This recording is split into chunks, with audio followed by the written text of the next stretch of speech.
بسم الله الرحمن الرحيم. الحمد لله الذي أنزل على عبده الكتاب ولم يجعل له عوجا قيما لينذر بأسا شديدا من لدنه ويبشر المؤمنين الذين يعملون الصالحات أن لهم أجرا حسنا ماكثين فيه أبدا وينذر الذين قالوا اتخذ الله ولدا ما لهم به من علم ولا لآبائهم كبرت كلمة تخرج من أفواههم إن يقولون إلا كذبا فلعلك باخع نفسك على آثارهم إن لم يؤمنوا بهذا الحديث أسفا إنا جعلنا ما على الأرض زينة لها لنبلوهم أيهم أحسن عملا وإنا لجاعلون ما عليها صعيدا جرزا أم حسبت أن أصحاب الكهف والرقيم كانوا من آياتنا عجبا إذ أوى الفتية إلى الكهف فقالوا ربنا آتنا من لدنك رحمة وهيئ لنا من أمرنا رشدا فضربنا على آذانهم في الكهف سنين عددا ثم بعثناهم لنعلم أي الحزبين أحصى لما لبثوا أمدا نحن نقص عليك نبأهم بالحق إنهم فتية آمنوا بربهم وزدناهم هدى وربطنا على قلوبهم إذ قاموا فقالوا ربنا رب السماوات والأرض لن ندعو من دونه إلها لقد قلنا إذا شططا هؤلاء قوم اتخذوا من دونه آلهة لولا يأتون عليهم بسلطان بين فمن أظلم ممن افترى على الله كذبا وإذ اعتزلتموهم وما يعبدون إلا الله فأووا إلى الكهف ينشر لكم ربكم من رحمته ويهيئ لكم من أمركم مرفقا وترى الشمس إذا طلعت تزاور عن كهفهم ذات اليمين وإذا غربت تقرضهم ذات الشمال وهم في فجوة منه ذلك من آيات الله من يهد الله فهو المهتد ومن يضلل فلن تجد له وليا مرشدا وتحسبهم أيقاظا وهم رقود ونقلبهم ذات اليمين وذات الشمال وكلبهم باسط ذراعيه بالوصيد لو اطلعت عليهم لوليت منهم فرارا ولملئت منهم رعبا وكذلك بعثناهم ليتساءلوا بينهم قال قائل منهم كم لبثتم قالوا لبثنا يوما أو بعض يوم قالوا ربكم أعلم بما لبثتم فبعثوا أحدكم بورقكم هذه إلى المدينة فلينظر أيها أزكى طعاما فليأتكم برزق منه وليتلطف ولا يشعرن بكم أحدا إنهم إن يظهروا عليكم يرجموكم أو يعيدوكم في ملتهم ولن تفلحوا إذن أبدا وكذلك أعثرنا عليهم ليعلموا أن وعد الله حق وأن الساعة لا ريب فيها إذ يتنازعون بينهم أمرهم فقالوا ابنوا عليهم بنيانا ربهم أعلم بهم قال الذين غلبوا على أمرهم لنتخذن عليهم مسجدا سيقولون ثلاثة رابعهم كلبهم ويقولون خمسة سادسهم كلبهم رجما بالغيب ويقولون سبعة وثامنهم كلبهم قل ربي أعلم بعدتهم ما يعلمهم إلا قليل فلا تمار فيهم إلا مراء ظاهرا ولا تستفت فيهم منهم أحدا ولا تقولن لشيء إني فاعل ذلك غدا إلا أن يشاء الله واذكر ربك إذا نسيت وقل عسى أن يهديني ربي لأقرب من هذا رشدا ولبثوا في كهفهم 300 سنين وازدادوا 9 قل الله أعلم بما لبثوا له غيب السماوات والأرض أبصر به وأسمع ما لهم من دونه من ولي ولا يشرك في حكمه أحدا واتل ما أوحي إليك من كتاب ربك لا مبدل لكلماته ولن تجد من دونه ملتحدا واصبر نفسك مع الذين يدعون ربهم بالغداة والعشي يريدون وجهه ولا تعد عيناك عنهم تريد زينة الحياة الدنيا ولا تطع من أغفلنا قلبه عن ذكرنا واتبع هواه وكان أمره فرطا وقل الحق من ربكم فمن شاء فليؤمن ومن شاء فليكفر إنا أعتدنا للظالمين نارا أحاط بهم سرادقها وإن يستغيثوا يغاثوا بماء كالمهل يشوي الوجوه بئس الشراب وساءت مرتفقا إن الذين آمنوا وعملوا الصالحات إنا لا نضيع أجر من أحسن عملا أولئك لهم جنات عدن تجري من تحتهم الأنهار يحلون فيها من أساور من ذهب ويلبسون ثيابا خضرا من سندس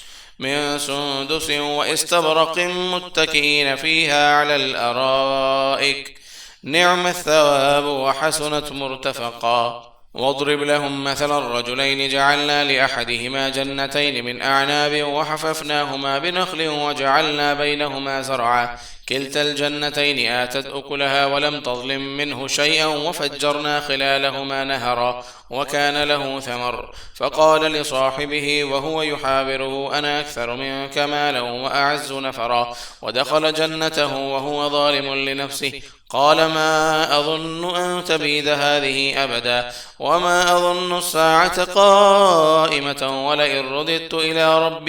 ولئن رددت إلى ربي لأجدن خيرا منها منقلبا قال له صاحبه وهو يحاوره أكفرت بالذي خلقك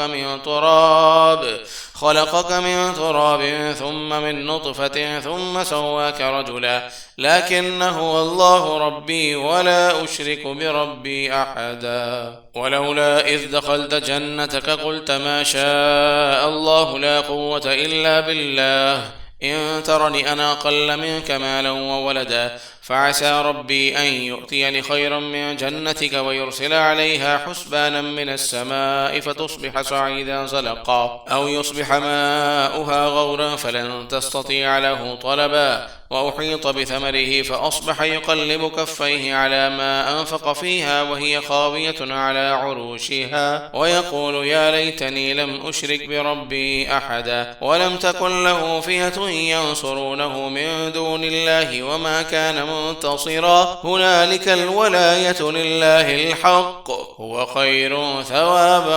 وخير عقبا واضرب لهم مثل الحياة الدنيا كماء إن أنزلناه من السماء فاختلط به نبات الأرض فأصبح هشيما تذروه الرياح وكان الله على كل شيء مقتدرا المال والبنون زينة الحياة الدنيا والباقيات الصالحات خير عند ربك ثوابا وخير أملا ويوم نسير الجبال وترى الأرض بارزة وحشرناهم فلم نغادر منهم أحدا وعرضوا على ربك صفا لقد جئتمونا كما خلقناكم أول مرة بل زعمتم أن لن نجعل لكم موعدا ووضع الكتاب فترى المجرمين مشفقين مما فيه ويقولون يا ويلتنا ما لهذا الكتاب لا يغادر صغيرة ولا كبيرة إلا أحصاها ووجدوا ما عملوا حاضرا ولا يظلم ربك أحدا وإذ قلنا للملائكة اسجدوا لآدم فسجدوا إلا إبليس كان من الجن ففسق عن أمر ربه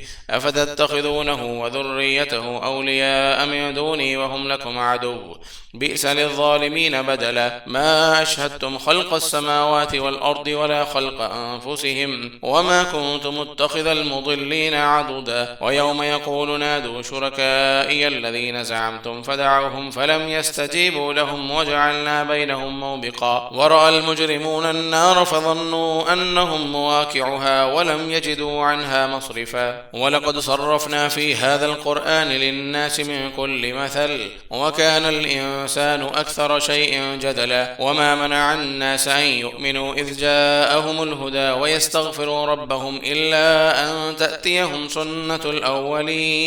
سنة الأولين أو يأتيهم العذاب قبلا وما نرسل المرسلين إلا مبشرين ومنذرين ويجادل الذين كفروا كفروا بالباطل ليدحضوا به الحق واتخذوا آياتي وما أنذروا هزوا ومن أظلم ممن ذكر بآيات ربه فأعرض عنها ونسي ما قدمت يداه إنا جعلنا على قلوبهم أكنة أن يفقهوه وفي آذانهم وقرا وإن تدعهم إلى الهدى فلن يهتدوا إذن أبدا وربك الغفور ذو الرحمة لو يؤاخذهم بما كسبوا لعجل لهم العذاب بل لهم موعد لن يجدوا من دونه موئلا وتلك القرى أهلكناهم لما ظلموا وجعلنا لمهلكهم موعدا وإذ قال موسى لفتاه لا أبرح حتى أبلغ مجمع البحرين أو أمضي حقبا فلما بلغا مجمع بينهما نسيا حوتهما فاتخذ سبيله في البحر سربا فلما جاوزا قال لفتاه آتنا غداءنا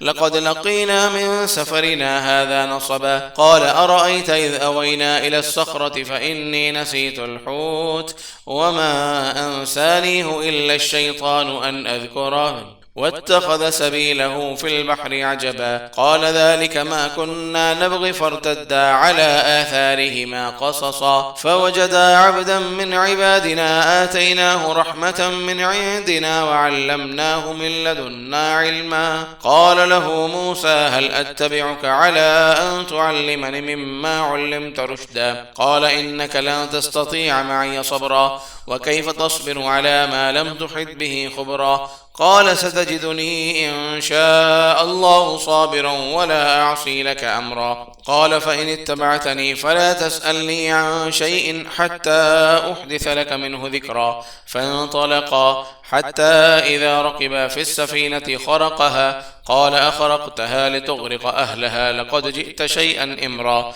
قال ألم أقل لك إنك لن تستطيع معي صبرا قال لا تؤاخذني بما نسيت ولا ترهقني من أمري عسرا فانطلقا حتى